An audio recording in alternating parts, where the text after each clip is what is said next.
Hey there, friend. Welcome back. I'm so glad you're here today because we're talking about something that makes most of us incredibly uncomfortable: not knowing, living with uncertainty, sitting with unanswered questions, navigating life without a clear map or guaranteed outcome. In a world obsessed with certainty, control, and having all the answers, I want to explore why not knowing might actually be one of the greatest gifts we can give ourselves. So grab your favorite drink, get comfortable, and let's dive into why the questions might be more valuable than the answers and why uncertainty might be the doorway to everything you're searching for. Think about this for a moment. How much mental and emotional energy do you spend trying to figure everything out? Trying to predict the future, control outcomes, eliminate uncertainty? How many times have you stayed stuck in analysis paralysis because you were waiting for absolute certainty before making a move? How often have you tortured yourself with questions that have no answers? What if I make the wrong choice? What if it doesn't work out? What if I regret this later? If this sounds familiar, you're not alone. We've been conditioned to believe that uncertainty is dangerous, that not knowing is weakness, that we should have our lives figured out at all times. But that's not just unrealistic. It's keeping you trapped. Here's the uncomfortable truth. Life is fundamentally uncertain. No matter how much you plan, research, or prepare, you cannot guarantee outcomes. You cannot control the future. You cannot know how things will unfold. And the exhausting attempt to eliminate uncertainty is actually creating more anxiety, more stress, more suffering than the uncertainty itself. What if I told you that learning to be okay with not knowing, to actually embrace it, could set you free? What if the discomfort you're trying so hard to avoid is actually the doorway to growth, possibility, and peace? Today, I want to help you see uncertainty not as an enemy to defeat, but as a companion to befriend. Let me tell you about Elena. Elena was a classic overthinker. Every decision, no matter how small, required extensive research, pros and cons lists, consultations with multiple people, and endless mental loops trying to predict every possible outcome. Should she take the new job offer? Well, what if the company goes under? What if she doesn't like her new boss? What if she's making a lateral move instead of a step up? Should she move to a new city? What if she can't make friends? What if she hates it and can't move back? Should she end her relationship? What if she regrets it? What if she never finds anyone else? What if she's throwing away something good?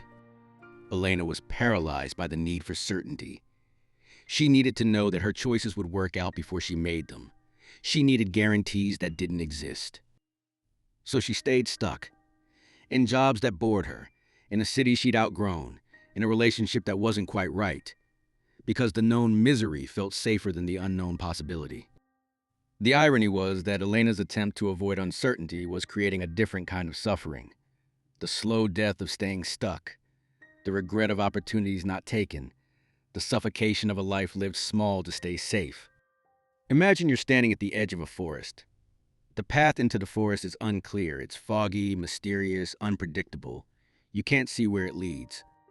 You don't know what you'll encounter. There's no guarantee of what's on the other side. That uncertainty is terrifying. So you have two choices. You can stay at the edge of the forest forever, where it's clear and known and safe, or you can step into the fog, trusting that the path will reveal itself as you walk, that you'll handle whatever comes, that the journey itself has value, even without guaranteed destination. The forest isn't the enemy. Your belief that you need to see the entire path before taking the first step is what keeps you stuck at the edge. So why are we so terrified of not knowing? Why does uncertainty feel like such a threat?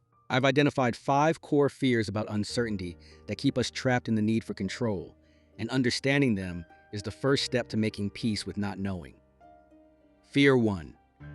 We equate certainty with safety. Our brains are wired to predict and prepare for threats. Uncertainty feels dangerous because if we can't predict what's coming, we can't prepare for it. But here's the reality. Certainty is often an illusion.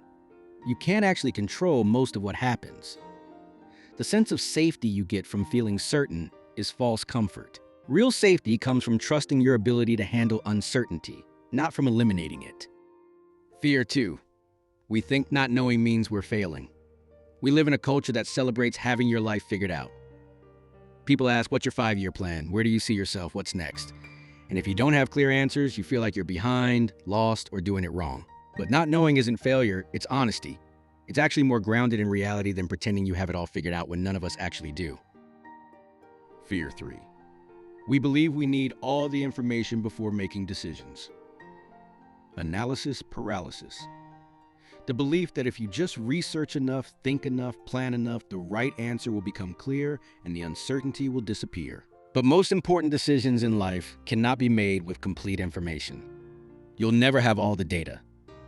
At some point, you have to choose based on incomplete information and trust yourself to navigate what comes next. Fear 4. We're terrified of regret. What if we make the wrong choice? What if we look back and wish we'd chosen differently? This fear keeps us frozen because if we never choose, we never have to face potential regret. But here's the truth. You'll experience regret either way. You'll either regret the choice you made or regret not making a choice at all. The question is, which regret can you live with more easily? Fear 5. We think uncertainty means something's wrong. When we're in a period of not knowing about our career, our relationships, our purpose, we interpret that as a problem to solve. But uncertainty isn't a malfunction.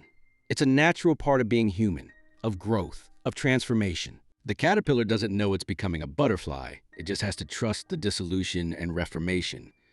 Periods of not knowing are often periods of becoming.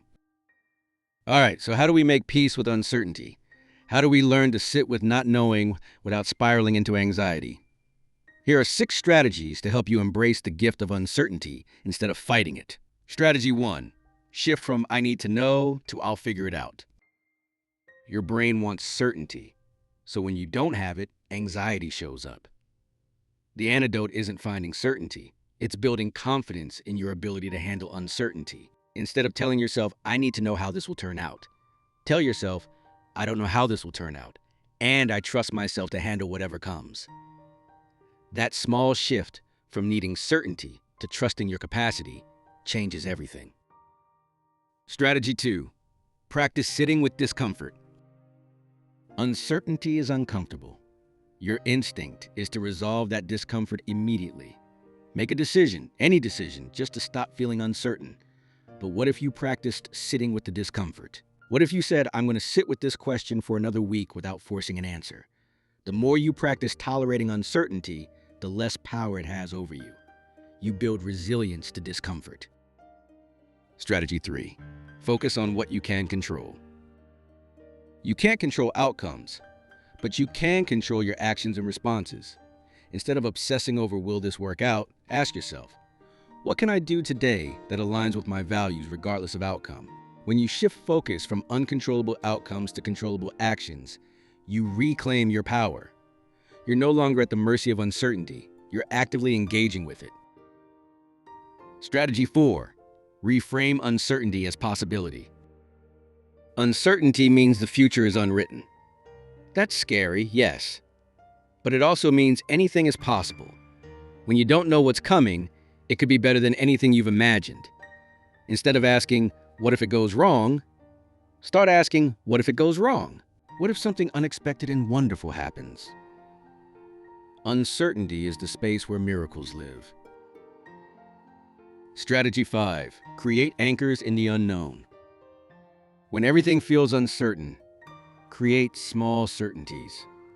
A morning routine that grounds you. A weekly call with a friend. A daily practice that doesn't change. These anchors don't eliminate uncertainty, but they provide stability within it.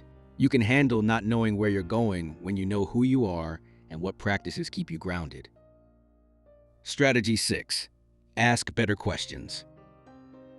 Stop asking questions that have no answers. What's the right choice? What will definitely work? How can I guarantee success? Start asking questions that empower you. What do I want to try? What feels aligned right now? What would I do if I trusted myself completely? What can I learn from this experience, regardless of outcome? Better questions lead to better relationships with uncertainty. So what happened with Elena?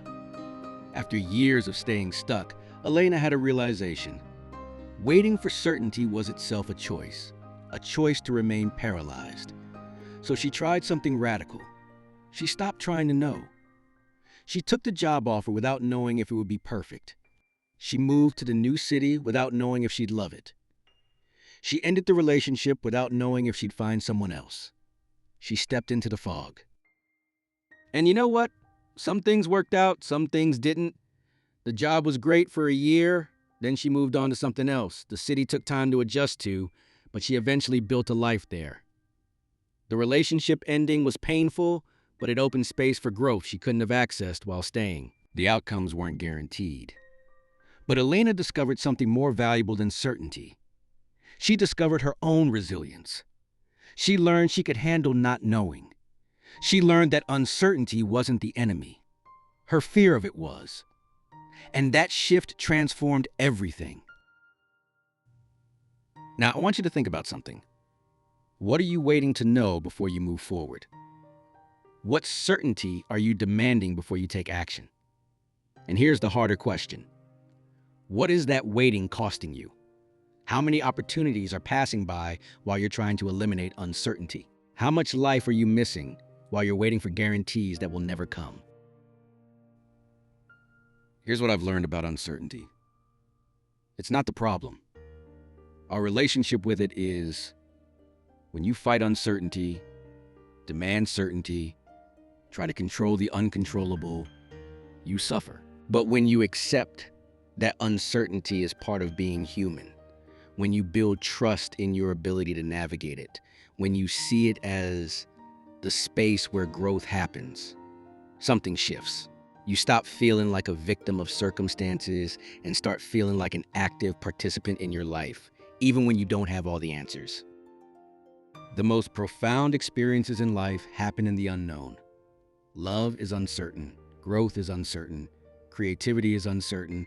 Everything meaningful requires us to step into not knowing and trust that we'll find our way. The people who live the fullest lives aren't the ones who have it all figured out. They're the ones who are comfortable enough with uncertainty to keep moving forward anyway. So here's what I want you to know today.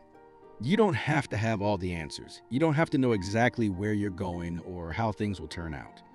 You don't have to eliminate every risk or guarantee every outcome before taking action. You just have to trust yourself enough to take the next step into the unknown. You have to believe that you can handle whatever comes, that you'll figure it out as you go, that the journey itself has value, even without guaranteed destination. Not knowing isn't weakness. It's honesty. It's courage. It's the willingness to embrace being human in a fundamentally uncertain world. So stop fighting it. Stop exhausting yourself trying to control the uncontrollable. Start building trust in your own resilience. Start seeing uncertainty as the space where possibility lives. Start taking action even when you don't have all the answers. Because waiting for certainty is just another way of staying stuck. My friend, the gift of not knowing is freedom. Freedom from the pressure to have it all figured out. Freedom from the illusion of control. Freedom to be present with what is instead of obsessing over what might be. You are capable of handling so much more uncertainty than you think. You are resilient enough to navigate the unknown. You are brave enough to take the next step even when you can't see the entire path. Trust that. Trust yourself. Trust the process of unfolding. Thank you for being here with me today, for having the courage to sit with these uncomfortable truths about uncertainty. If this resonated with you, hit that thumbs up button, share it with someone who needs to hear this message, and subscribe for more real conversations about navigating life's complexities. Until next time, embrace the unknown, trust your resilience, and remember, you don't need all the answers to take the next step. You've got this.